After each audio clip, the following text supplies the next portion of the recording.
Assalamualaikum warahmatullahi wabarakatuh. Selamat pagi untuk asesor dari Kementerian Ristek Dikbud-Dikti. Kemudian terima kasih kepada semua mahasiswa-mahasiswi Ibu yang sudah bergabung pada Zoom pagi hari ini. Terima kasih. Mungkin ada yang beberapa bisa on cam ya, sehingga bisa ketemu ya, bertatap wajah. Oke. Nah, pada pagi hari ini semoga kita selalu dalam lindungan Allah Subhanahu wa taala, tetap menjaga iman dan imun, karena di tengah pandemi saat ini benar-benar harus kita menjaga ya. Tetapi tidak menghalangi untuk pertemuan pada pagi hari ini kita harus tetap semangat nih, kita belajar. Nah, sebelumnya Ibu ingin memperkenalkan diri terlebih dahulu.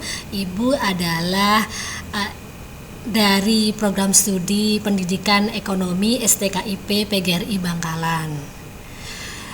Di STKIP PGRI Bangkalan di sini mengampu mata kuliah. Nah, untuk di semester ganjil itu biasanya adalah ekonomi internasional, matematika ekonomi yang berkenaan dengan ekonomi. Karena rumpun bidang keilmuan Ibu adalah pendidikan ekonomi S1, S2 dari Universitas Negeri Malang, pendidikan ekonomi. Nah, pada pagi hari ini untuk di semester genap biasanya Ibu ada mata kuliah ekonometrika, kemudian ada pendidikan karakter serta evaluasi pembelajaran. Nah, pada kesempatan kali ini Ibu akan berkenaan dengan, kalau kita lihat ya di background belakang nih ya, ada ekonomi internasional. Wah, berarti Bu Dila ini sekarang mau menjelaskan tentang ekonomi internasional ya, karena untuk bidang ilmu atau mata kuliah ekonomi internasional ini sudah Ibu lama sudah mengampu ya. Kebetulan juga sudah ada buku sebagai referensi, sebagai produk dari beberapa kali Ibu mengampu mata kuliah tersebut. Nah, oke, terima kasih. Sebelumnya kita melihat pada kontrak kuliah dulu. Nah, ini ada kontrak kuliah ya. Kontrak kuliah yang memang harus kita pahami terlebih dahulu sebelum kita melanjutkan kepada materi. Nah, itu kontrak kuliah biasanya dikasih di awal. Nah, itu aturan-aturan yang harus kita pahami. Kemudian di sini di dalam kontrak kuliah itu sendiri, nah, kita akan mengenal nih, belajar ekonomi internasional. Khusus untuk pada pertemuan pagi hari ini materinya materi awal ya. Jadi kita buka dulu kulitnya, kita mengenal dulu apa sih ekonomi internasional itu. Nah, itu ya. Jadi materinya adalah ilmu ekonomi internasional. Nah, kemudian nanti kita akan mengenal ya. Di sini kalau dilihat ya, ada teori-teori perdagangan internasional.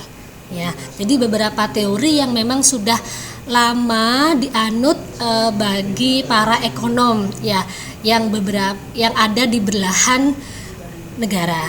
Hambatan perdagangan internasional itu seperti apa? Ada kuota, ada tarif, ada dumping. Nah, konsep negara berkembang dan perdagangan bebas, karena kita nggak bisa menghindar dari yang namanya ada ekspor, ada impor, karena kita menganut perekonomian terbuka.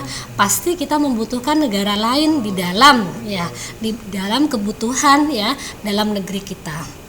Ada konsep globalisasi ekonomi, integrasi ekonomi. Nah, di dalam globalisasi ekonomi nanti kita akan pakai metode role playing. Nah, itu akan bermain peran. Nah, walaupun di tengah pandemi kita berusaha ya tetap semangat. Nah, kemudian bentuk-bentuk kerjasama perdagangan dunia.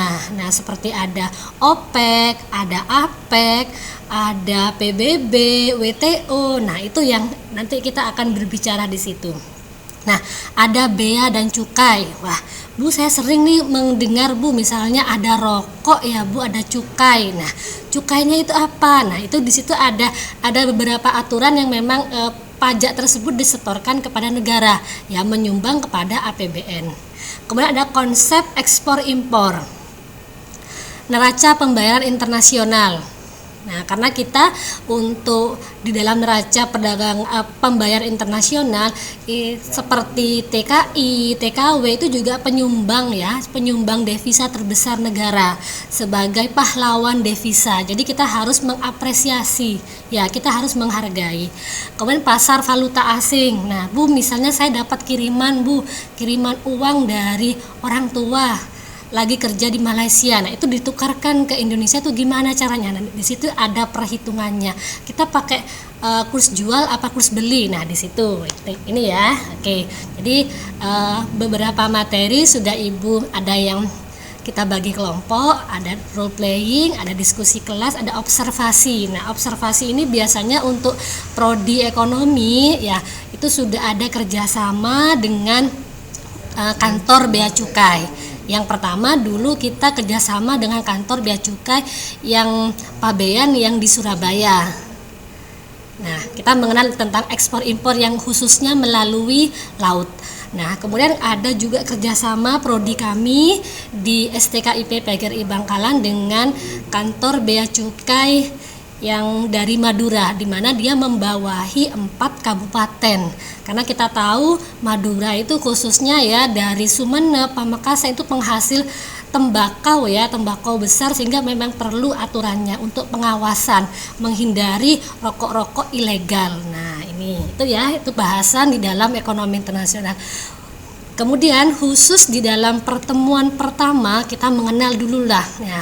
Jadi kenalan dulu ya, kita paham dulu ya, karena kalau nggak kenal kita nggak sayang gitu ya.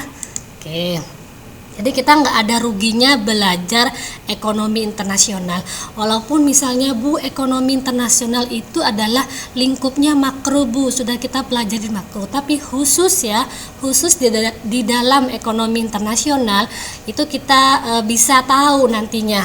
Misalnya saya mau ke luar negeri nih, saya mau ke Arab Saudi, tiba-tiba ada orang dari sana titip nih Bu, ada yang disebut nanti dengan barang penumpang, barang bawaan. Nah, itu aturannya berapa yang boleh dibayar. Tiba-tiba di bandara kita di stop Bu. Ya, kalau dilihat sih bukan polisi Bu, tapi kayak nah itu orang bea cukai. Nah, pengawasan yang di bandara. Nah, itu gimana? Nah, di stop Bu, suruh membayar sekian. Nah, itu ada aturan berapa US dollar yang harus kita bayar. Nah, itu. Jadi kita sebagai konsumen, walaupun apalagi sekarang ya kita untuk jual beli online ya, saya belinya dari luar negeri Bu. Harganya sekian. Kemudian biaya kirimnya yang mahal. Nah, itu bagaimana? Nah, itu. Ya, itu ya, ini pengenalan awal di dalam ilmu ekonomi internasional. Nah, itu sekarang Ibu akan nge-share PPT. Oh ya, Ibu ada yang ketinggalan. Di dalam ekonomi internasional di sini juga sudah ada LMS. Ya. Jadi LMS-nya ada linknya, nanti kita bisa ngakses di situ karena kita di tengah pandemi memang butuh untuk berkomunikasi dengan pengajar kita, dengan dosen kita. Nah, itu. Kemudian Ibu share dulu ya. Untuk ini. Sudah terlihat PowerPoint-nya? Solihin? Terlihat ya videonya Ibu? Iya Bu. Kelihatan Bu. Ya, semangat ya, tetap semangat lah suaranya ya. Kan sudah sarapan Bu. semua, ya. Oke, jadi ini. Nah, Bu, ada bukunya Ibu ya langsung ya. Oke, jadi ini. Jadi untuk bahan ajar Ibu memang khusus pakai bukunya Ibu sendiri. Ya, ekonomi internasional. Nah, ini untuk URL di LMS kita ini ya, di sini. Jadi sudah ada di situ, ada 14 pokok bahasan sudah lengkap, plus ya ada rangkuman, ada bahan ajar, ada soal-soal, kemudian ada forum diskusi. Nah, oke, sekarang kita masuk ya ke materi kita. Oke. Nah, yang pertama. Sudah berubah slide-nya Ibu? Belum ya? Belum, Belum ya. Tunggu sebentar. Oke, sudah berubah ya? Ya, Bu. Ya, jadi yang pertama kita akan mengenal tentang perdagangan. Bu, kalau berbicara masalah perdagangan, kita pasti kenalnya ada penjual, ada pembeli, ada konsumen, ada produsen. Nah, sama halnya dengan di bidang internasional, kita ada ya, perdagangan itu pertukaran ya antara penjual dengan pembeli setelah ada kesepakatan harga. Nah, kemudian di sini proses tukar menukar yang didasarkan atas kehendak sukarela. Jadi nggak ada paksaan. Saya mau beli barang A, saya mau bayar dengan harga sekian, misalnya. Itu jadi ada dasar ya sukarela. Yang disebut nanti dalam ekonomi adalah harga keseimbangan. Jadi penjual mau melepas harganya sekian dan pembeli mau membeli barangnya dengan harga sekian. Itu ya sukarela. Dari bukunya Ibu Wulandari, kebetulan nih bukunya Ibu Wulandari ini adalah dosen favoritnya Ibu di waktu S2 dulu di Universitas Negeri Malang. Ya, nanti. Nah, beliau menjelaskan bahwa perdagangan internasional itu dapat diartikan sebagai pertukaran barang dan jasa antara ya minimal 2. Jadi minimal 2 atau lebih ya negara yang ada di pasar global. Nah, tetap dilakukan secara sukarela. Sama-sama menginginkan tanpa adanya paksaan. Jadi minimal dalam perdagangan internasional itu kita terpisah ya antar negara A dengan negara B itu. Nah, oke. Next.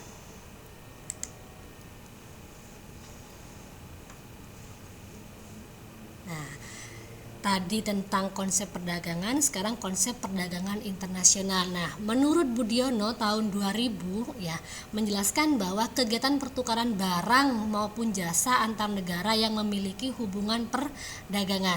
Jadi produk itu disebut dengan barang maupun jasa. Ekspor itu kecenderungan dia berupa komoditas, ada wujud barangnya. Nah, ekspor sama impor. Nah, kalau jasa Bu, apa Bu yang mau dipertukarkan? Nah, misalnya ada turis dari luar negeri datang ke Indonesia, ingin lihat Bali Bu, ingin tahu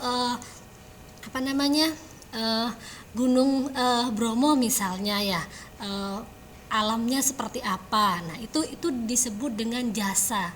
Nanti posnya di dalam neraca pembayaran internasional dia akan masuk ke neraca jasa. Itu ya. Jadi kalau ekspor impor dia adalah wujudnya barang. Nah, itu. Kemudian dia memiliki hubungan perdagangan. Jadi kalau nggak ada hubungan ya karena kita didasari ada administrasi antar negara yang harus dilengkapi. Ada surat-suratnya. Ya, jadi tidak ilegal. Kemudian perdagangan dilakukan oleh penduduk atau suatu negara dengan negara lain atas dasar kesepakatan bersama. Tentu pasti ya. Penduduk itu bisa berupa individu-individu. Artinya negara A dengan si A, kemudian negara B dengan si B itu antar individu. Nah, kalau sekarang kan kita sangat mudah ya untuk mengakses membeli barang dari luar negeri ya, kita bisa pilih-pilih misalnya sesuai dengan mereknya Bu, yang lagi up to date sekarang, yang branded misalnya, itu seperti apa itu sudah ada. Oke. Atau individu dengan pemerintah, berarti seseorang yang ada di satu negara dengan pemerintah negara lain itu. Atau negara dengan negara lain antar pemerintah ya, misalnya kalau di Indonesia kemarin yang lagi ini ya beras atau sapi daging sapi Bu, kita mau mendatangkan impor dari Australia atau New Zealand misalnya, padahal kita tahu ya di bagian NTT, NTB itu penghasil untuk daging sapi, seharusnya bisa mensuplai kebutuhan dalam negeri, nggak perlu kita impor dari luar. Nah, karena pasti akan ketambahan bea masuk. Nah, itu. Oke. Untuk pertanyaan kita ini dulu ya, kita skip dulu, nanti kita bertanya di akhir. Nah, oke. Penyebab terjadinya perdagangan internasional. Nah, jadi ada sebab kenapa harus ada perdagangan internasional. Yang pertama, ada kelangkaan. Ya, atau di dalam ekonomi bahasa Inggrisnya apa? Kelangkaan? Dalam ekonomi bahasa Inggrisnya kelangkaan apa? Kita ingat-ingat materi yang kemarin, kita mereview materi yang kemarin. Kelangkaan? Kelangkaan, halo. Ibu jangan ditinggal ya. Tidak Ibu, tetap setia Ibu. Oh, tetap setia, terima kasih ya. Apa bahasa Inggrisnya kelangkaan, atau di browsing deh. Kelangkaan. Jangan ini ya, jangan materinya Bu, saya sudah lulus, saya sudah lulus Bu, pengantar ilmu ekonomi. Nah, nanti hilang nanti ya. Jangan dilupakan tetap ya. Apa kelangkaan? Karena kita kan belajar internasional nih, berarti kita harus paham nih minimal bahasa asingnya apa. Untuk kelangkaan ini Bu. Scarcity. Oke, betul. Alhamdulillah. Nah, berarti ilmunya ya tetap ada walaupun nilainya sudah keluar Bu, KRS saya sudah keluar, KHS-nya sudah keluar. Nah, ya scarcity. Jadi kelangkaan dalam suatu negara itu juga akan bisa menyebabkan harus mendatangkan impor dari negara lain. Tuh. Produksi. Nah, ini khususnya ketika pasti berkenaan dengan scarcity atau kelangkaan produksinya tidak mencukupi sehingga harus mendatangkan dari negara lain. Ya, komparatif harga ini dikombinasikan dengan spesialisasi. Nanti di dalam teori perdagangan internasional kita akan mengenal adanya teori komparatif miliknya David Ricardo, kemudian teori absolut miliknya Adam Smith ya, bapak ekonomi yang benar-benar ini ya. Kalau absolut harus bagaimana, kalau komparatif gimana? Komparatif harga, terkadang misalnya dari luar negeri itu bisa menawarkan harga yang lebih murah ya ketimbang dari negara sendiri ya. Makanya dari itu negara kita, pemerintah kita ya, cintailah produk dalam negeri. Nah, itu adalah salah satu upaya agar produsen dalam negeri itu tetap laku ya, tidak milih dari luar negeri. Itu komparatif harga. Kadang dari luar pasti ini ya ada kecenderungan lebih murah Bu atau lebih mahal. Ada spesialisasi dikhususkan. Ya, spesialisasi ini yang misalnya untuk penghasil gandum ya yang dengan kualitas bagus, misalnya dari Australia. Misalnya, atau kopi Bu, kopi yang bagus itu adalah dari Brazil misalnya ya. Nah, itu kita akan melihat berarti harus mendatangkan dari negara yang memang benar-benar memiliki kekhususan, keistimewaan dari komoditas yang dihasilkan. Selera atau taste. Ya, jadi selera orang itu pasti berbeda-beda. Misalnya mulai dari makanan, fashion dan sebagainya itu berbeda. Apalagi misalnya yang menjamur ya di tengah saat ini ya. Mungkin sebelum pandemi kita untuk kuliner itu sangat ini ya, berkembang pesat di Indonesia. Banyak misalnya restoran yang dari luar tuh buka cabangnya di negara kita. Misalnya Bu, yang dari luar negeri apa yang biasanya kita ini yang sangat familiar, apa biasanya? Misalnya restoran yang ada di luar negeri, mereknya luar negeri tapi ada di dalam negeri, apa? Bisa dicontohkan?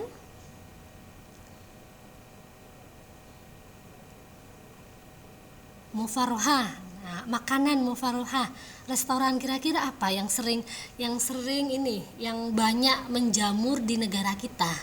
Apa mufarohah? KFC. KFC, ya betul lah KFC ya, gue McD bu, ya ada AW, nah ada Burger King juga BK yang saling ini ya, saling bersaing di promonya bu, nah itu banyak ya. Jadi itu adalah salah satu jenis ya perusahaan multinasional. Jadi induknya, pusatnya ada di luar negeri, tetapi dia buka cabang di berbagai negara. Ada di mana-mana ada. Iya. Nah, misalnya kalau sekarang ya lagi ya, misalnya kayak makanan Jepang bu, makanan ala Korea bu, atau misalnya produksi jasa di lagu bu ya, lagu-lagu Korea yang berbau Korea misalnya, itu juga ini ya, juga nanti kalau kayak lagu tuh produksinya di bidang jasa nanti tuh, misalnya itu perbedaan selera pasti akan ya menjamur. Atau misalnya selain rumah makan, restoran, produk-produk itu juga masuk, misalnya kayak produk mie dari Korea bu, nah itu kan ada ya, banyak ya, kita sangat mudah untuk menjumpai, membeli ya itu dari produk impor tersebut. Ini yang perbedaan selera. Nah sama ya, tidak diproduksi di negara tersebut, tapi tetap ya kita mempertahankan yang diperkerjakan di misalnya restoran itu tetap warga negara kita sendiri, orang pribumi kita tuh. Ya itu berharap, dan itu juga ada regulasi dari pemerintah untuk melindungi konsumen kita, masyarakat dalam negeri. Ekspansi pasar, memperluas dengan promosi, kemudian menjual, akhirnya dikenal. Nah kalau kita biasanya kita ekspor ya produk-produk itu biasanya yang produk kerajinan, yang buatnya dari handmade ya, misalnya kayak lukisan, ukiran dari Bali bu diekspor, atau misalnya sumber daya alam, khususnya hasil laut bu ya, misalnya kalau udang yang diekspor keluar dengan kualitasnya yang grade A, misalnya kualitasnya KW1 bu, yang utama itu juga ada ini ya, karena hasil laut kita itu baik ya, misalnya diekspor ke Korea, diekspor ke Jepang. Nah itu jadi sebenarnya masih banyak kekayaan alam kita yang kalau memang kita benar-benar mengolahnya, mengeksplornya lebih baik, itu juga bisa memiliki kualitas ya, kita bisa bersaing di dunia internasional. Itu impor teknologi. Nah kita pasti ya impor teknologi, khususnya misalnya barang-barang elektronik kita itu mendatangkan dari luar. Smartphone kita ya merek-mereknya juga banyak dari luar. Itu hampir seperti perangkat-perangkat komputer bu, perangkat PC itu dari luar ya. Oke, nah berikutnya ini dari Hadi 2004 ya, kurang lebih sama tentang penyebab terjadinya perdagangan internasional ya. Ada potensi alam perbedaannya, kebutuhan dalam negeri ya, keuntungan iptek. Tetapi kita sebagai seorang konsumen ya, kita mengerti tentang ekonomi ya, kita harus menjadi konsumen yang rasional ya, bukan hemat ya, tapi rasional, sesuai dengan ya, kalau pendapatannya sekian, pengeluarannya sekian, jangan lebih besar pasak daripada tiang. Misalnya pendapatannya 1 juta, kita konsumsinya 1.500.000, jangan ya, karena kita harus kita belajar ekonomi itu nggak ada ruginya. Justru di bangku kuliah ya kita ya belajar, tapi kita bisa menerapkannya, kita bisa mengaplikasikannya ya. Kita harus misalnya memilih, kalau misalnya ada diskon, ada promo ya sebenarnya kita nggak butuh barang tersebut, tetapi karena ada promo Bu, nah itu kan juga kita sebagai konsumen pintar-pintar memilih, jangan sampai menjadi konsumen yang boros ya, jangan sampai nanti utang nanti larinya ya itu. Jadi tetap kita belajar mengelola keuangan kita, walaupun misalnya uangnya Bu masih dari orang tua, tetapi kita harus bisa, karena kita tidak akan hanya hidup dalam lingkungan keluarga. Sudah semester 5 ya, misalnya di ekonomi internasional kita belajar, di ilmu ekonomi juga belajar. Nanti setelah kita lulus ya, kita akan lebih banyak lagi ya, banyak rintangan, hambatan yang jauh lebih besar, sehingga kita harus melakukan penyesuaian, lulus, mencari pekerjaan, kemudian berkeluarga. Nah itu juga harus ya, karena ekonomi keluarga itu juga harus kita tata, kita manajemen ya, atur ya itu ya. Bu, saya sambil lalu bekerja, sambil lalu kuliah. Nah kita harus juga pintar-pintar ngatur, tapi kita nggak boleh kalah, tetap kita harus berjuang ya, generasi pejuang pendidikan. Nah tetap kita harus berjuang ya, sehingga kita tidak terpengaruh ya, tiba-tiba kita mengikuti gaya hidup. Nah kalau kita mengikuti gaya hidup, nah itu justru kita larinya kepada yang irasional. Pendapatannya 500.000, konsumsinya 1.500.000, itu jangan ya, kita pinter-pinter memilih ya. Oke ya, ini ya. Oke, lanjut dulu.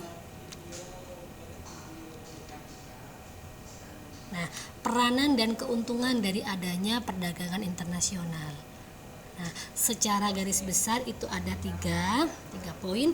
Tukar menukar barang dan jasa. Jadi misalnya wisatawan dari luar negeri itu masuknya nanti di pos jasa atau neraca jasa, atau misalnya umroh ya, naik haji, karena kita tahu Indonesia merupakan ya terbesar ya di Asia, tidak hanya Asia Tenggara, tapi dia terbesar untuk peminat ya, jemaah hajinya terbesar.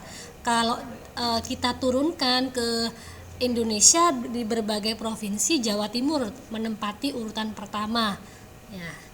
Jadi misalnya nunggu berapa tahun, nah itu nanti yang haji dan umroh masuknya di pos jasa.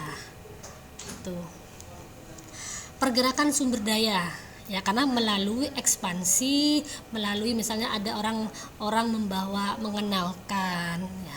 Pertukaran dan perluasan teknologi, jelas ya, ada pertukaran dari sisi teknologi.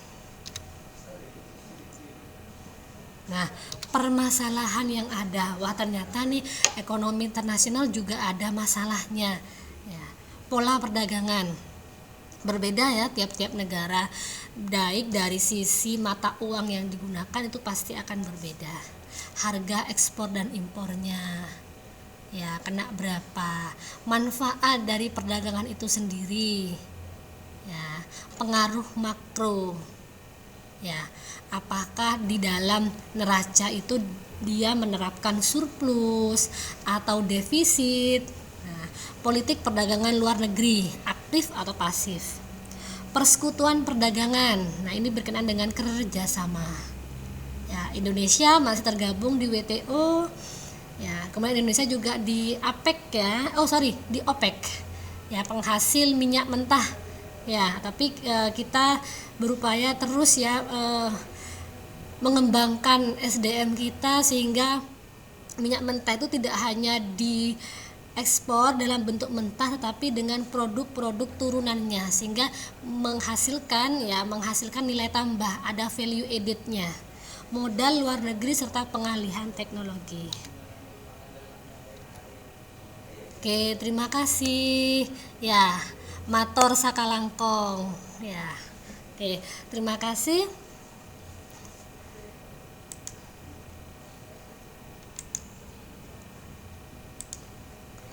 Dari materi yang sudah Ibu jelaskan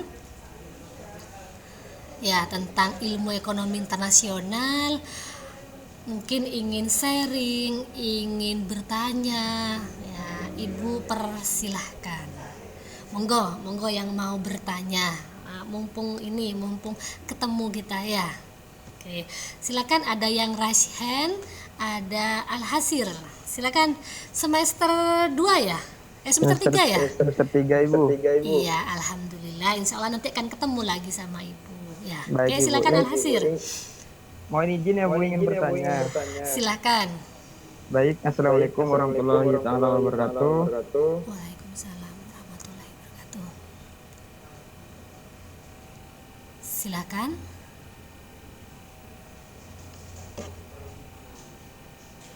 Silakan. Atau terkendala jaringan?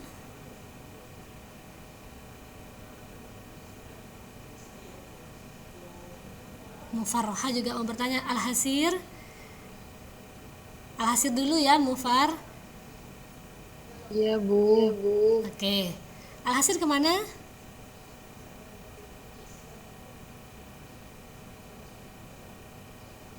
Tetap berjuang ya, walaupun misalnya terkendala sinyal, Bu, saya harus numpang wifi dan sebagainya, karena memang di tengah pandemi ini semua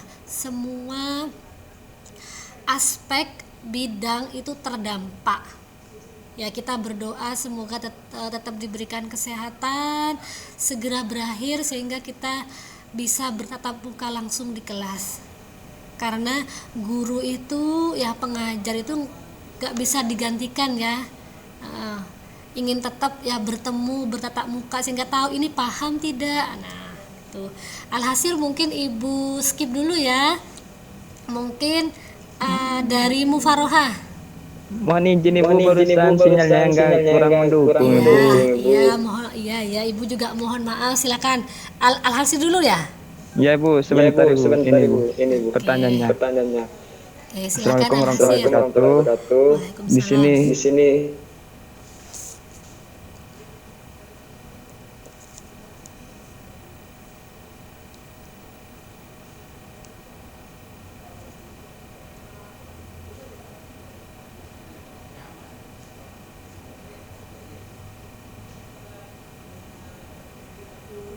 mungkin Mufarroha bisa masuk dulu, Mufar.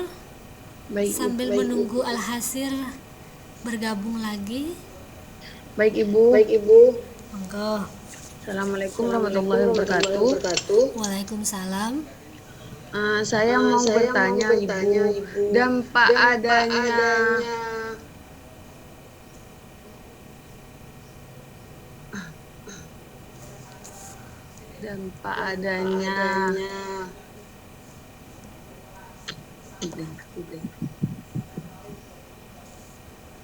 perdagangan internasional itu bagi negara seperti apa, Ibu? Tentunya kan ada dampak positifnya dan ada dampak negatifnya.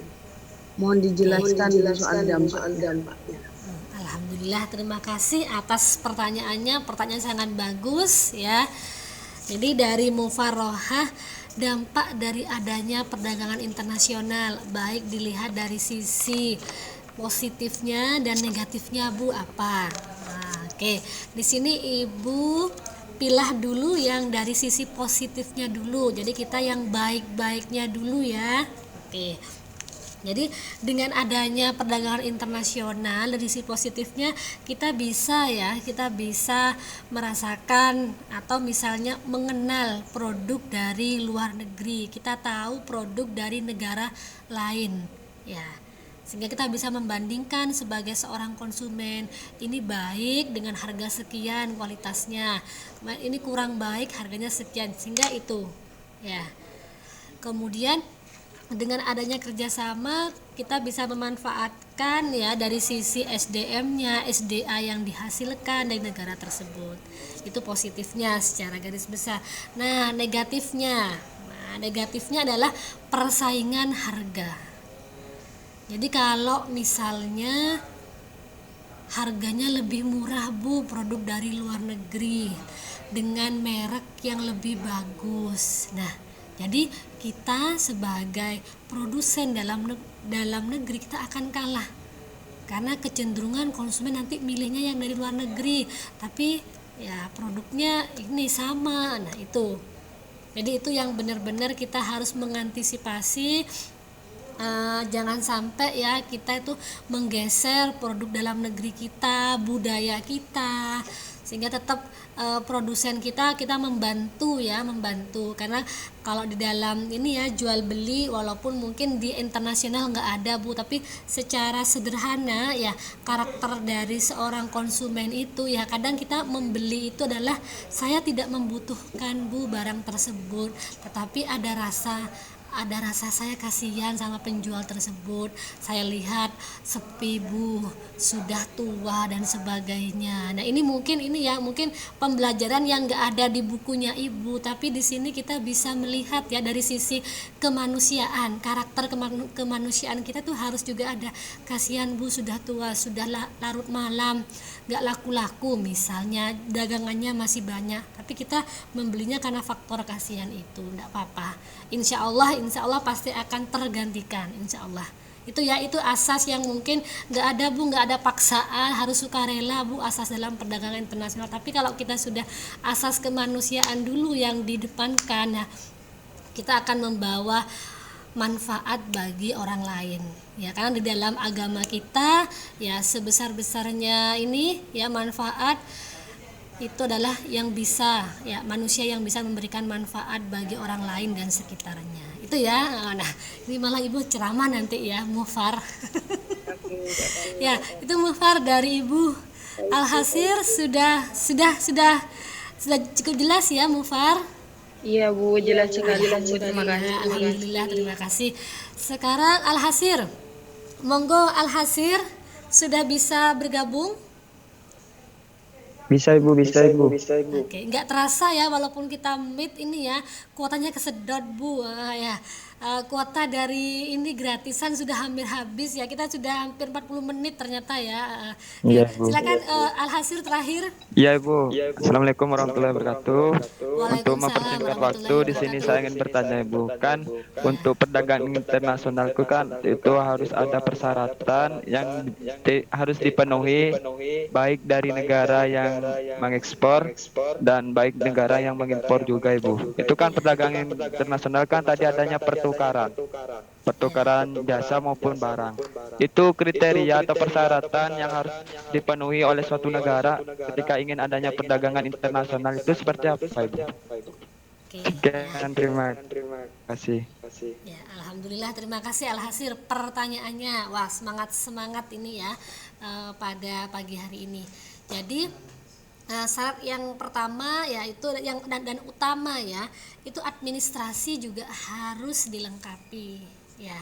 Karena biasanya ada formatnya kalau kita ke bea dan cukai itu ada formatnya, karena biasanya prodi kita tuh membawa mahasiswa ke sana kunjungan ya, biar tahu. Jadi tidak hanya kita belajar textbook aja, tapi kita juga pengalaman langsung, ke lapangan langsung, ke orang yang memang benar-benar ahlinya, yang expert di bidangnya itu apa. Nah itu, jadi invoice-nya itu jelas, ini barangnya jenis apa ya, kemudian identitas pengekspor maupun pengimpor itu juga harus jelas ya, NPWP dan sebagainya, jenis barangnya berapa, kemudian bea masuknya dikenakan berapa.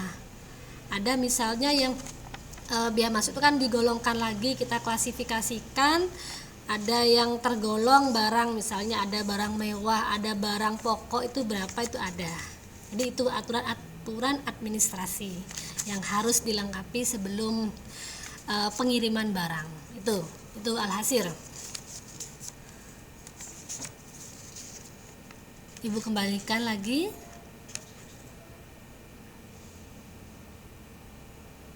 Alhasir.